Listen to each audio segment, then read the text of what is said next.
Have you ever heard of moon gardening? It's a fascinating, age-old practice that coordinates the planting of crops and other gardening tasks with the lunar phases.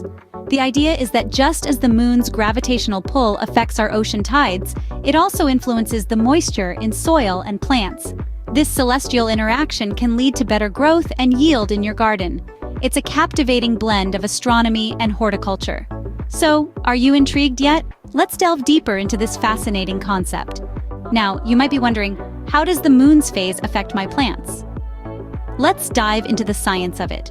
The moon, much like it influences the tides of our oceans, has a gravitational pull that affects the water content in the soil and plants. During the new moon phase, this pull is at its strongest, encouraging the rise of water in the soil. This makes it the ideal time for planting above-ground crops like lettuce and spinach. On the flip side, during the full moon phase, the gravitational pull is weaker, encouraging root growth. This phase is great for planting root crops like carrots and potatoes. Interesting, isn't it? But how can we use this knowledge practically? So, how can you harness the power of the moon in your garden? To begin, align your gardening tasks with the lunar calendar. It's not just about when you plant, but also when you weed, prune, and harvest.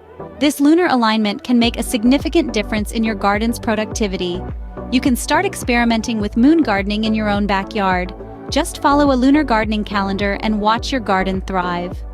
Moon gardening might just be the secret ingredient to a lush, productive garden. And that, my friends, is the magic of moon gardening.